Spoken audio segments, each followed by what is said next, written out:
we have here with us Ashish Ranjan, lead DevOps engineer for container and observability Swiggy.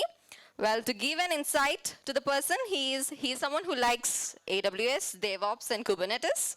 With around 5 years of experience on highly scalable infrastructure, he'll be taking a session on the topic Architecting Success, Swiggy's strategy integration of AWS Graviton3.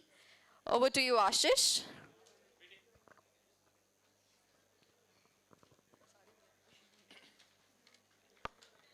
Yeah, hello team. Uh, so today our topic would be architecting success Swiggy strategic integration of AWS Graviton3. So here we will mainly discuss about our Graviton migration journey, like how we migrated our 650 plus micro plus services on Graviton within the short period of time. And apart from that, like we also look into it, like how other companies can also take benefit from our learning. So they can adopt our learning and their Graviton migration would be much more easier. Like whatever challenges we faced, that they don't be able to face that one. So for me, like my name is Ashish Ranjan. I lead engineering for container and observability innovation at Swiggy.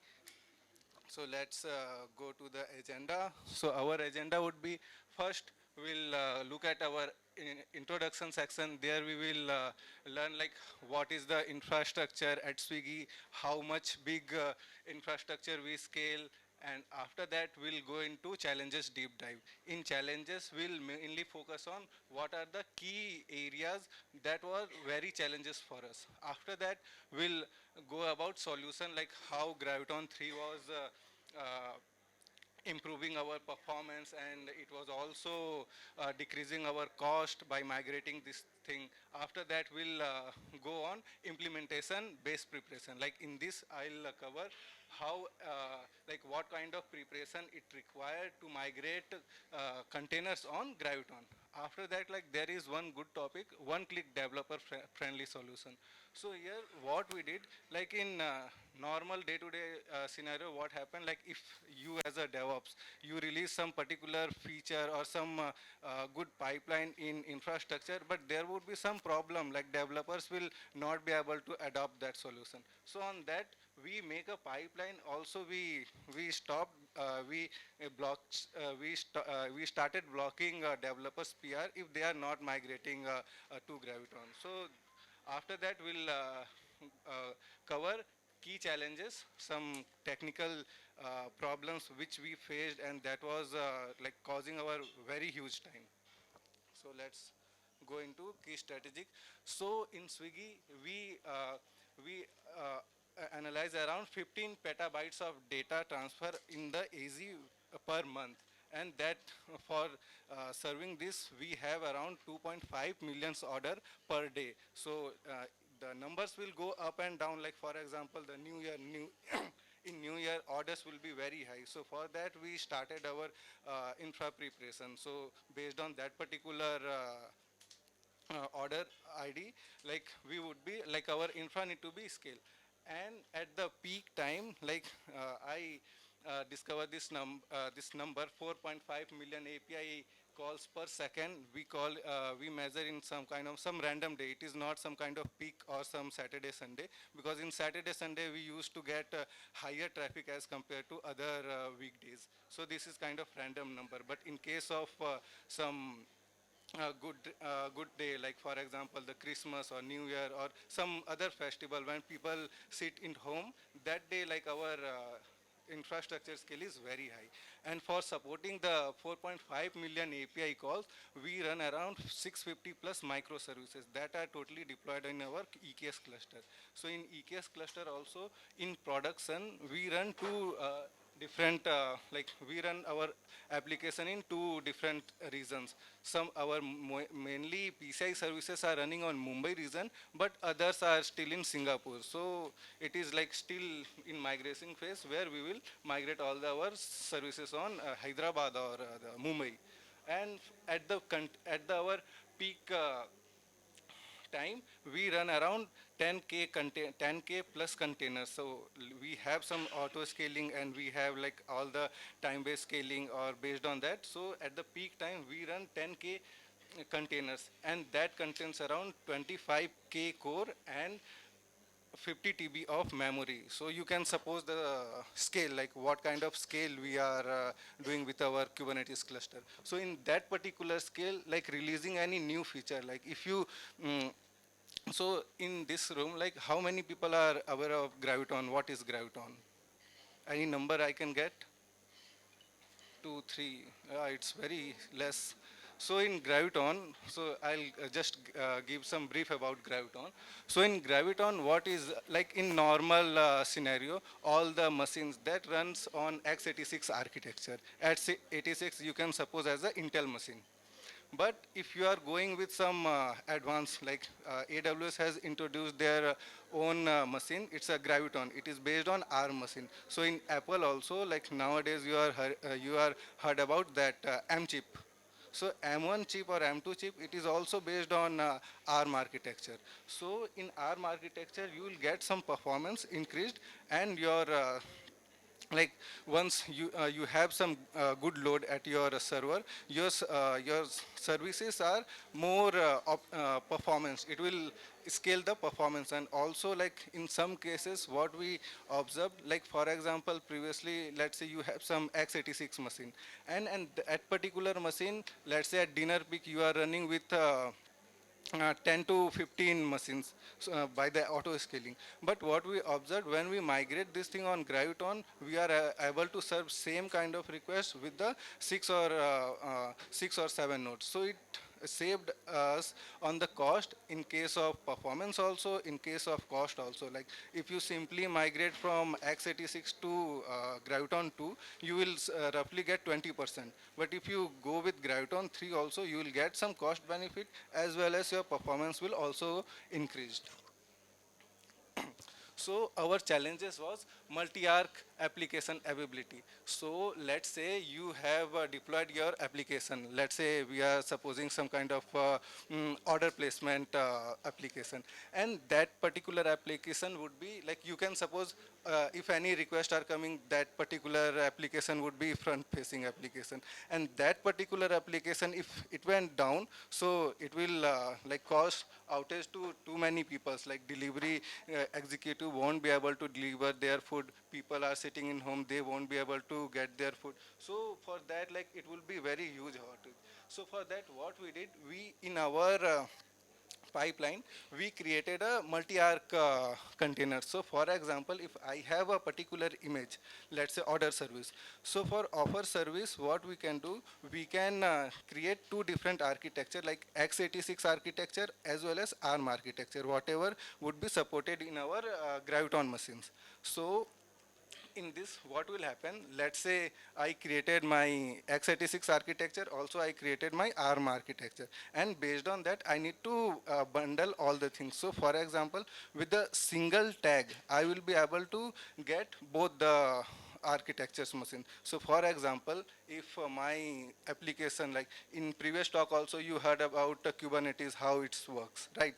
So let's say my worker machine is a x86 architecture, and from that particular machine, if it is trying to pull that particular image. So how Docker works internally, it will try to fetch the worker node architecture, and based on that, it will from Docker registry or ECR registry, it will try to pull the same architecture machine. So in fallback, let's say we migrated our service on Graviton, but for some reason it is not able to run, or it is facing some latency issue. So on that case, what would be our rollback plan? What we can do, like we will, if let's say we want to go again on previous build, then what we'll need to do, we'll need to use the some older tag.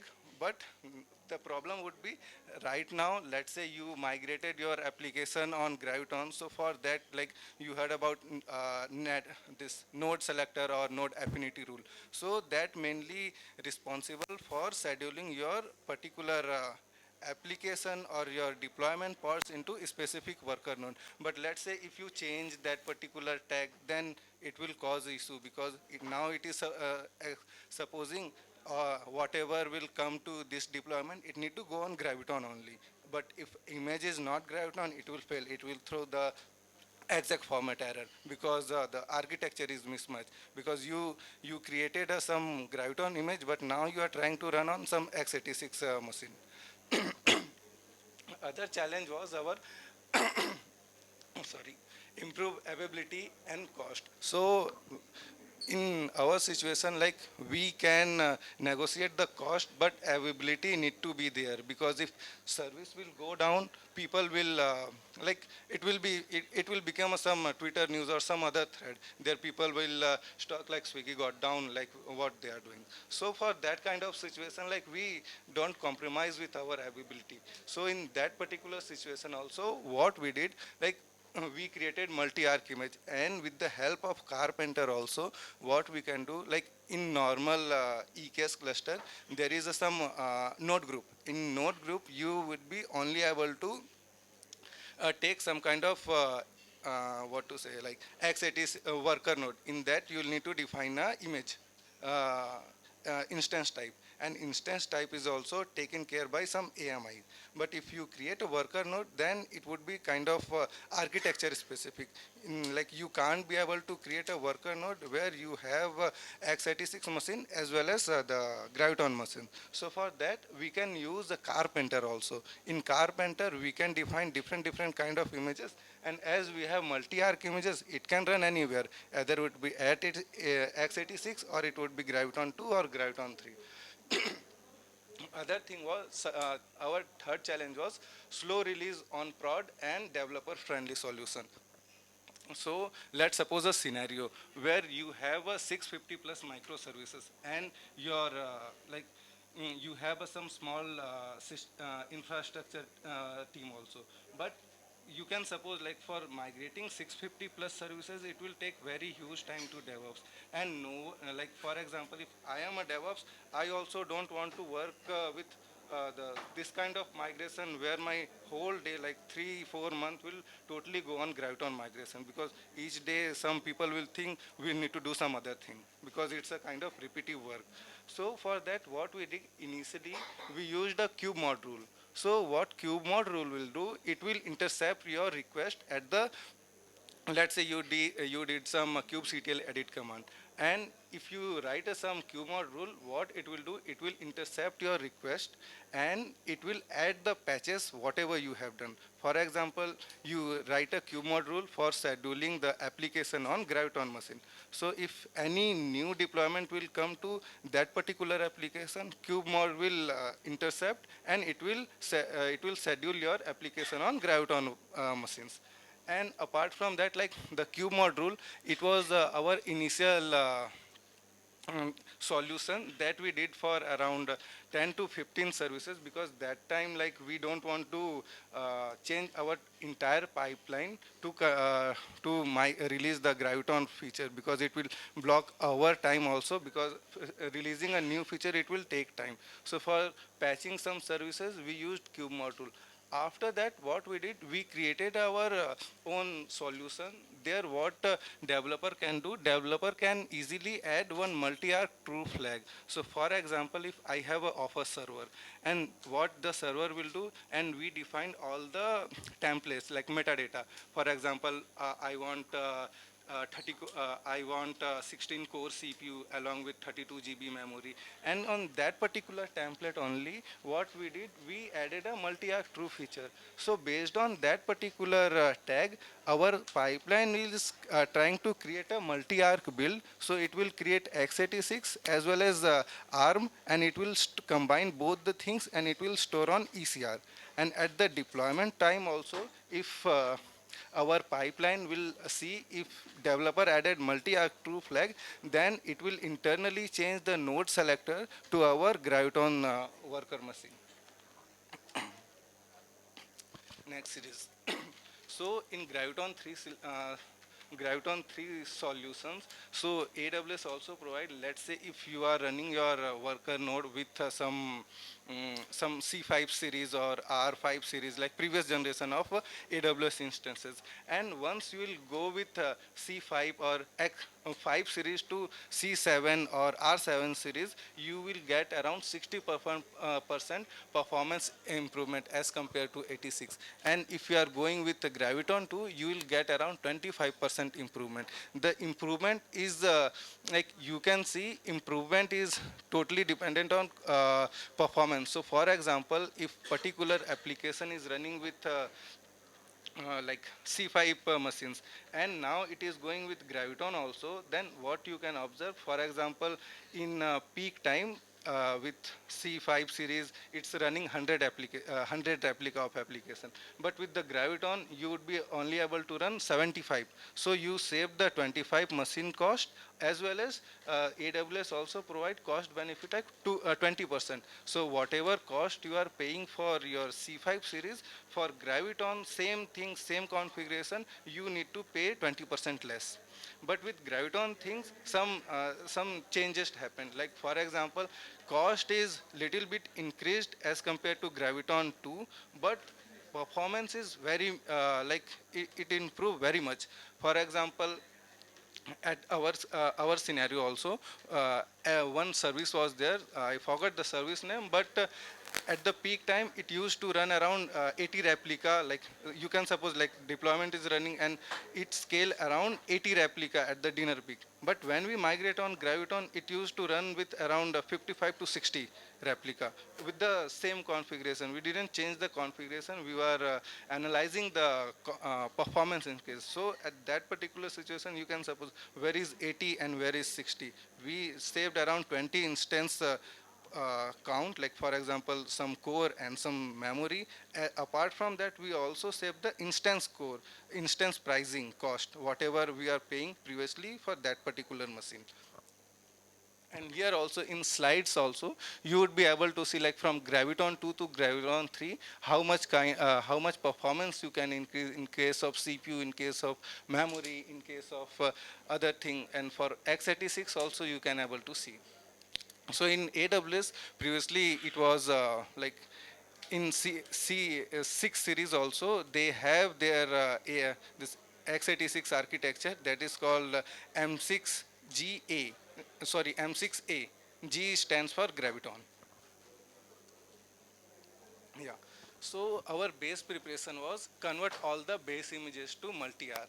So now let's say you can suppose, so in Docker file what we write? We write some from that particular image. And that particular image, if let's say we are building a pipeline, there we have some Docker file, but that particular, like for example from Ubuntu, that Ubuntu, if it is not multi-arc supported, then how your pipeline will work? It would be able to create image, but when you will run, it will throw exact format error, like format the architecture is mismatched. So for that, our first challenge was like whatever base images we are using, we converted all this thing into multi-arc, and we stored all thing into ECR, because we don't use directly Docker repository, because for some security concern we pull all the things into our ECR, and from ECR we pull all the things. And apart from that, like modify CI pipeline to start generating multi-arc images. So once we will have all the base images, then other thing would be we'll need to start building our multi-arc. Otherwise, it will be no use to keep multi-arc images at the ECR repo, because it will also increase your cost. Because now, let's say previously you were storing only one architecture, now you are now you are storing two different architecture, x86 as well as the ARM. So your cost will increase, but you are not using it, so no use.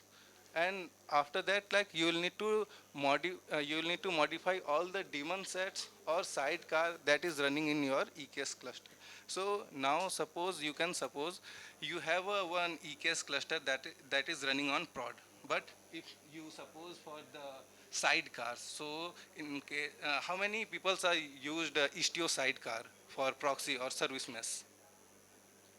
So you can suppose, like for example, if any applications is running, it will run with a sidecar. If let's say if your proxy sidecar is not multi-arc, then you won't be able to do anything. Like it will kind of blocker for you. So for previously, like we were using Istio 1.10 version that was not multi-arc supported, but Istio announced multi-arc supported with 1.15. So we upgraded our Istio for supporting the multi-arc feature. So now, like in migrating Istio also, it will take time, because previously like you can't be able to just migrate everything on like new version of Istio. It need to be slow rollout, otherwise it will cause outage, or so, every people will say, follow to DevOps why it happened. We'll need some proper solution. So for that, what we did, we parallelly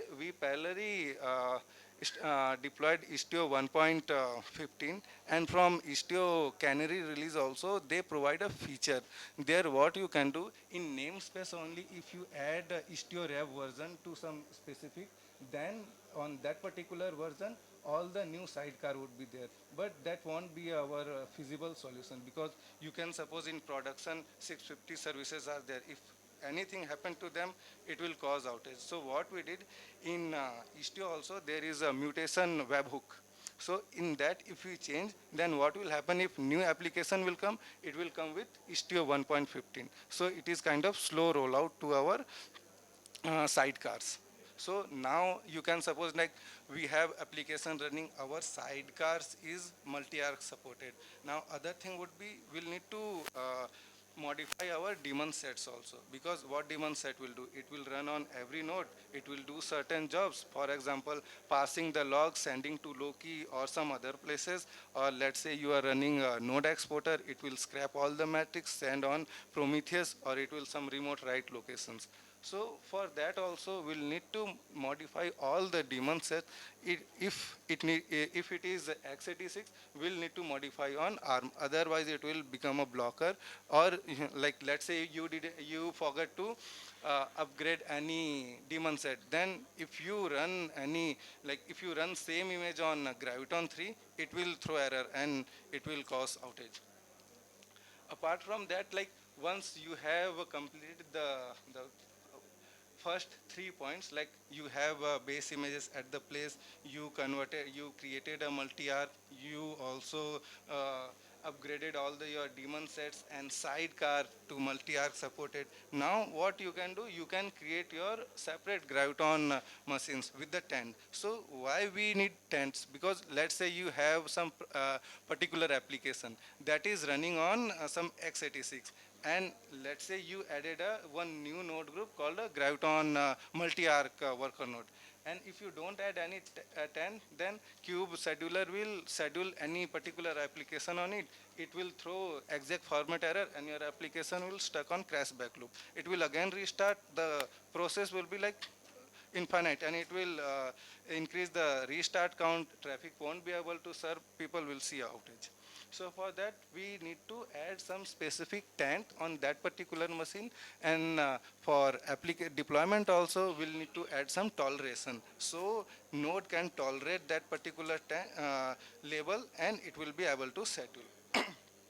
And if you see the fifth point, so in EKS cluster also, let's say you have created some worker node, and in worker node, what will happen if you added particular tent?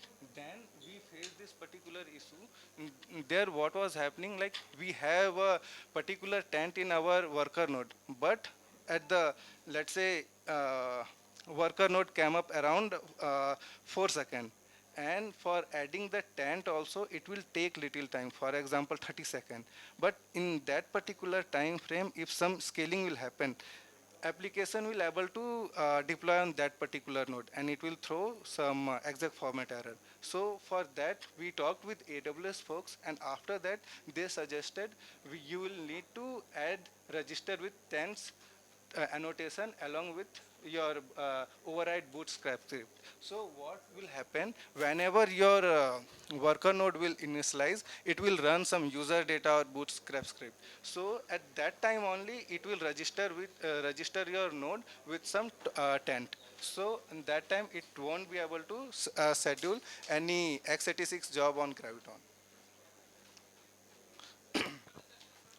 So these were our challenges. So first thing was add-ons upgrade. So add-ons would be like, for example, your node exporter. If node exporter is not on Graviton, you'll need to upgrade all the things.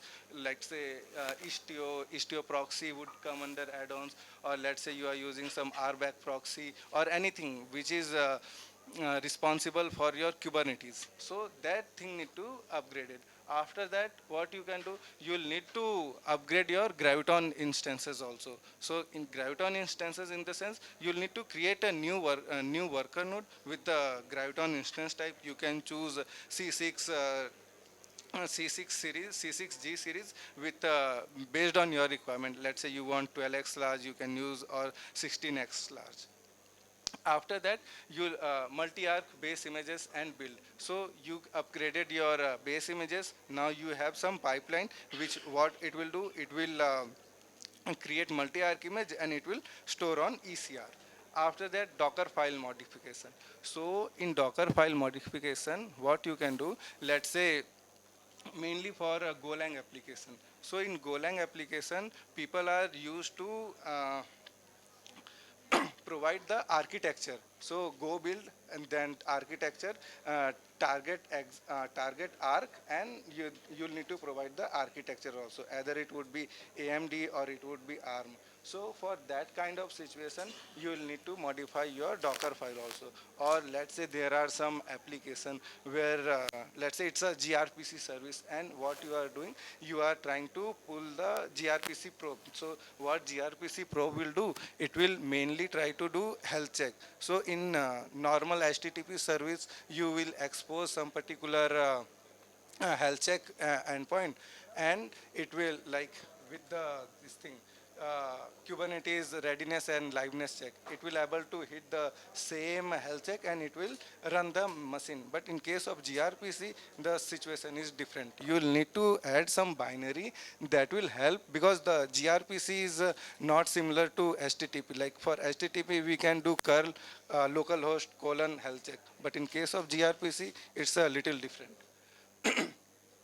After that, the developer friendly solutions. So in developer friendly solution, what we did, we created a pipeline where we have added a multi-arc true label. So if developers are adding that particular label in their app.yaml, so in app.yaml, what it consists, it is our own in-house tool where we specify all the details. For example, what kind of core, how much core it want, how much memory it want, and let's say what kind of scaling they want. Like either they want time-based scaling, they want request-based scaling, they want CPU scaling, they want memory or Kafka. Like whatever kind of scaling they want, they will add all the things in app.yaml. And in same app.yaml, they'll need to add multi-arc true also. So if they add, developer will able to create a multi-arc container, and it can also deploy on Graviton, and it will able to serve the request. And the block PR. So it's a so why block PR is required? So let's say I made a solution for the whole Graviton things, and it will take my time. And now you can suppose you have 650 plus microservices. I as an individual, I won't be able to do, because 650 is a huge number. And any other people, I also can't be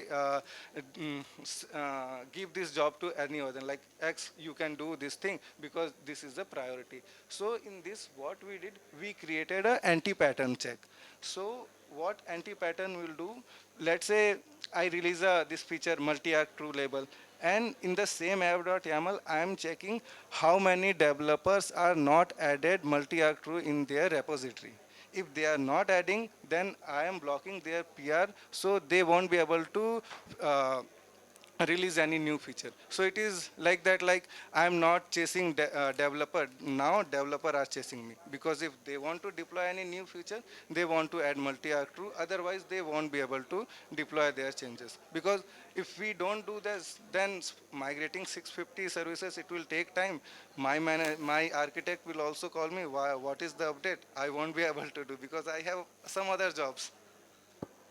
And this is the our one-click developer-friendly solution. Like here, if you see GitHub, so let's say in GitHub we have a GitHub webhook. So let's say some developers are making any change, and it will push to their GitHub repository.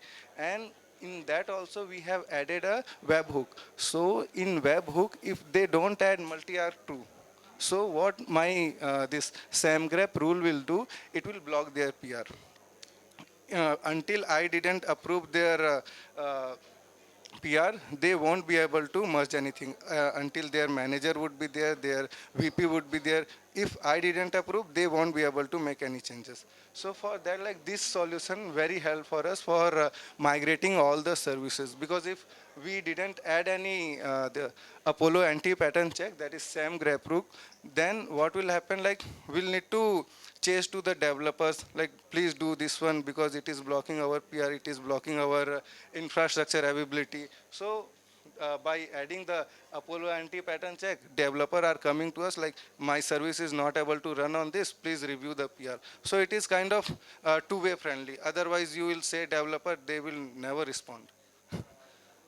So now let's say you have added multi-arc true in your app.yaml, and the code build, what code build do, it will try to create your application build. So for example, if you want multi-arc true, then it will create your AMD plus ARM architecture machine on ECR. And with the same multi-arc true, when it is deploying on our EKS cluster, it will try to pull images from our ECR. There we have already defined ARM and AMD architectures. Is any doubt on this?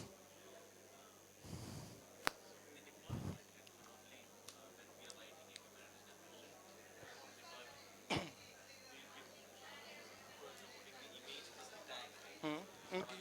Okay, uh, so how the scheduling is actually working there?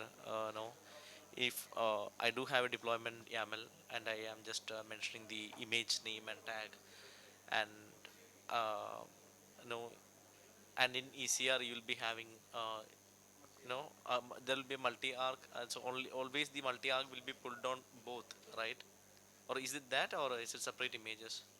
So, for example, let's say this was our initial setup when our the stack was not too much mature. Like that time, we were confused, like either our service will totally work on Graviton or not. So that particular time, we were creating the both multi-arc images. It will like at the same pipeline by using Docker buildx. What you can do, you can provide the architectures, and in that particular architecture flag you would be able to pass, like you want AMD, you want ARM v7 or v8, what kind of architecture you want. So based on that particular flag, it will create different container, different images, and it will store on ECR, and with the same top label it will be able to correlate all the things. So for example, if you are pulling from x86, it will able to pull the in the same ECR image, it will able to pull the AMD machine,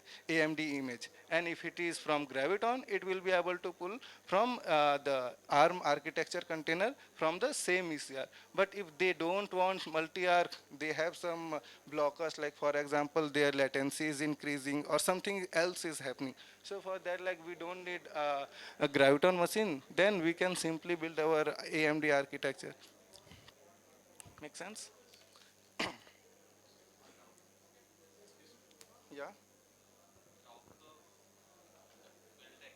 Yeah.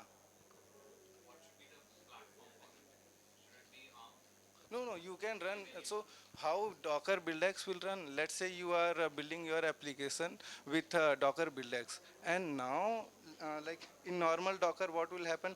It will try to create some build with the same architecture where our the Docker agent is installed. But in case of Docker BuildX, it will create some simulation.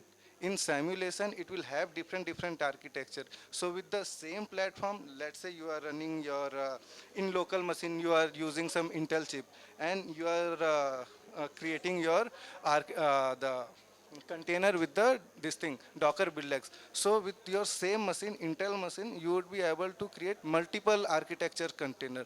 But in Docker build, like there are some challenges. Like if you see a second point, Docker builds local build. So here what will happen, let's say you are building your applications. Okay, so Docker buildx has a feature, it can only store single architecture in your machine, because your machine also has some limitation, because let's say your machine is x86, then it will able to store x86. So it is not the case where in local you would be able to store two different kind of architecture.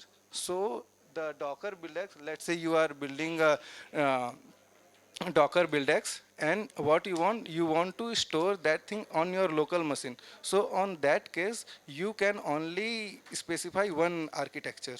Like you won't be able to define two different architecture and try to store on local. Like in Docker, what will happen? Let's say if we do Docker build -t some Docker flag, Docker file, then it will build all the things and it will store in our local.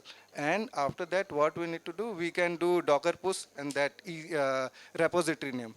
But in case of buildx, it will not the same case. So how buildx will do, we'll need to, commands are also same, like docker buildx build, and then Docker file, and then you'll need to provide the repository tag where the image will be pushed. So you can suppose it is combining the two steps, Docker build plus Docker push. If you are using a two different kind of architecture, in local it won't be able to load two different kind of architecture. If you want to do some kind of hack, what you can do, first you can with the Docker buildx you can create AMD architecture. Now it is stored in your local. Again time, second time you can build your Docker file with the ARM architecture. Now it is also with the ARM tag. But now other thing would be, when you are combining both thing on a same label, then both image need to be stored on some remote location. Otherwise you won't be able to combine those things. Because like now you can suppose you have one AMD machine with the AMD tag, one more image with the ARM tag. So now you need to combine both the things. So these both things need to be remote location, either ECR or Docker Hub. Then what you can do, you can use this command, Docker create manifest, the some uh, mm, specific tag which will be called by the top, and from the and after that two more container like AMD container as well as ARM. Then it will combine both the container into same tag. So with the same tag, you would be able to pull from AMD machine as well as ARM machine. Is clear? Yeah. And other technical issue was upgrade Kafka client version, because in Kafka, what was happening? For example, our Golang application has some dependency with Kafka, and most of the thing like you have heard about the Confluent Kafka library. So Confluent Kafka library also, it is. Like in backend, it is dependent on some repository called drill something. So for that also, what they did, they introduced the multi-arc feature in 1.9.1 feature, 1.9.1 version. So before that, yeah, the multi-arc is not possible. So you will get some other issue, or like your application won't be able to build. So for that, what we did, we'll need to manually install the right version with the librd Kafka. So here, if you see, what I did, like this is a this thing, Docker file template. So run, here you define your version, what kind of version you want, and here what you are doing, you are downloading that particular version tar, you are unzipping this thing, and after that you'll need to configure that. Then what will happen, it will generate some kafka.so files, and that so file internally, because in that so file they have some internal mapping which will, like once you will run this CGO enable 0 go arc and this target OS will come from above, where you will define your OS and architecture. And once you will build this thing, the same file, root librd kafka, that SO file, it will internally map to some producer and consumer, and after that only you would be able to create your the cmd slash main.go binary. Otherwise it will fail and you won't be able to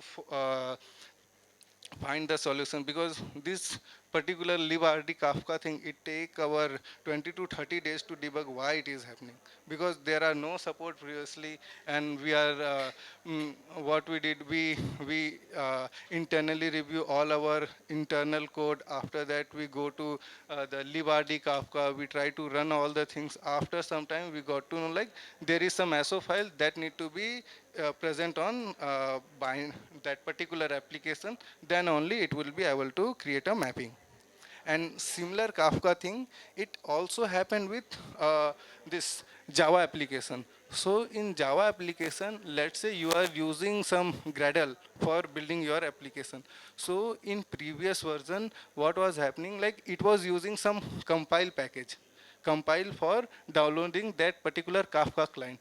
But after some time, like from Gradle 7 or 6.9, so they like they removed the support for compilation. After that, we'll need to use implementation instead of compilation. Then only you would be able to build your Java application. So building multi-arc images, in multi-arc images, it is easier for Java-based application as compared to Golang. Because in Golang, whenever you build anything, binary is totally dependent on your architecture. At the previous slide also, you can see here I am defining the target OS or target arc. So each binary would be dependent on our architecture, like specific x86, or it would be this thing, Graviton ARM machine. But in case of Java machine, it don't build your application based on architecture. It build your application based on JVM. So let's say now you build your Java application, you got some jar, and that particular jar is would be executable by JVM. So now you have a JVM, and that JVM need to be multi-arc. Like let's say you have ARM JVM, then it would be able to run your code. And let's say if it is a x86 JVM, then it will be able to run. Yeah. So impact of Graviton migration. So if you see, Swiggy is able to reduce its cost by 30% with the Graviton instances. Like you can suppose 100 instances, and where is 70. So we were able to save this much cost by only migrating the our services to Graviton. So in this, like we are not including our credit. Like once you will migrate on Graviton, you will get some good amount of credit from AWS side. So on that, like we were only able, able to save the this 30% dollar with the Graviton migration only, like from C5 series to C6G series. And in this also, like here, you would be improve the availability in the sense, now let's say previously you had only one kind of instances, the Intel or AMD. Now you have new kind of instance type, Graviton ARM machine. So now you have three options, like you can run your application anywhere, either it would be Graviton, AMD, or x86 architecture, anywhere you would be able to run. And if you see here, so this is our CPU utilization for one of our auto HA proxy instances. So previously, if you see, it was like at the peak time, it was going till here.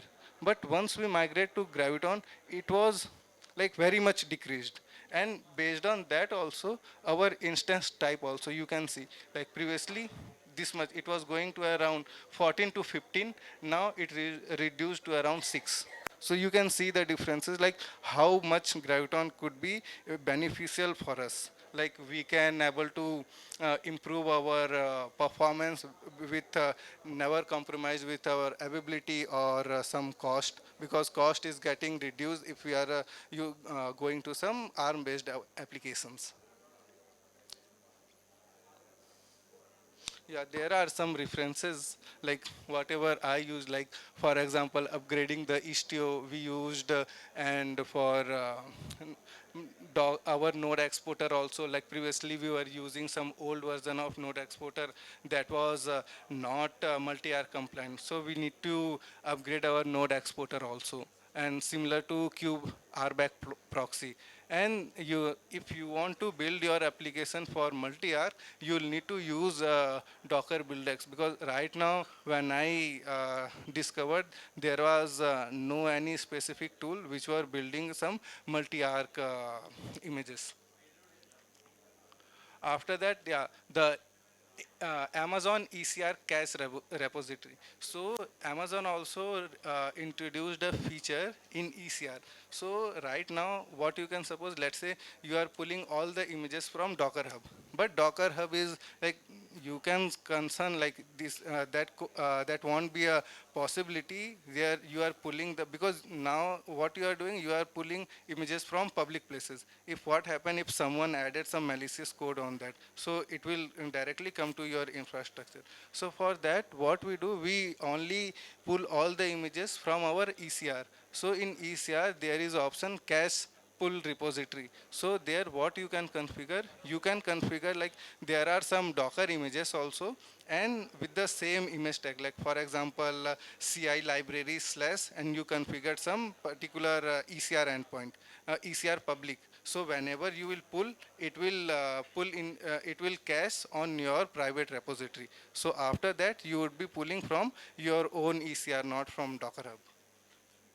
And apart from this, yeah, Cube mod rule we already covered, like what Cube mod rule will do. It will intercept your request at the some particular time, and based on whatever tags or let's say you want to add some kind of sidecar at the runtime, but you don't want to add in your deployment. So you can add some Cube mod rule. It will add the sidecar whenever application will run. Any questions? I think I covered most of the things. Yeah.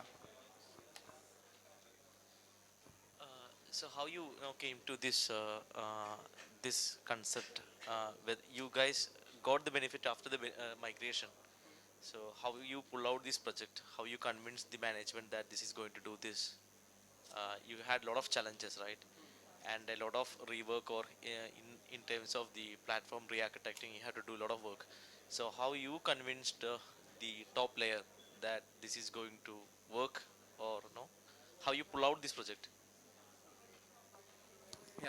So initially, like we were talking with our all the AWS stamps regarding the same, and they did all the POCs, and they helped us with the finding POCs, like what kind of migrations or what kind of benefits we would be able to serve. After that, like before coming to our EKS cluster, we migrated our instances to Graviton with some kind of our some front facing application. For example, not front facing, like our load balancers. So in our load balancer we used like load balancer, and behind that we have HA proxy servers, and we migrated our HA proxy server to Graviton, and we got some good amount of results. So based on that, like we prepare all the documents, and we convey to management like this can beneficial us, and it can save around 2-3K dollar per day. So they say okay, we can do. Any other questions?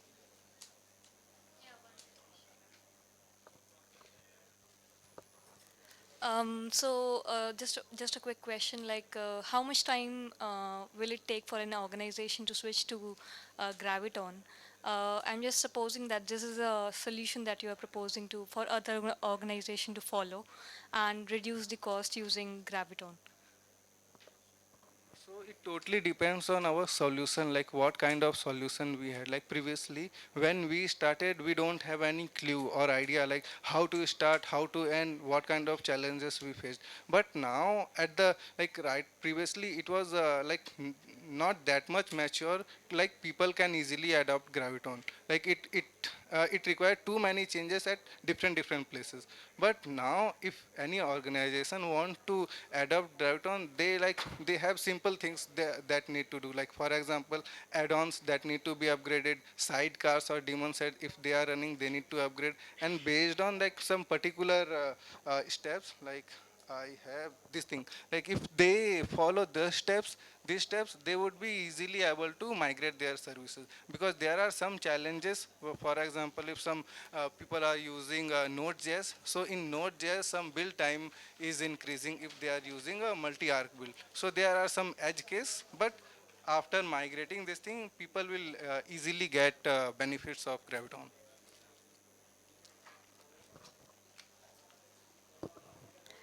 Thank you, Ashish. Um,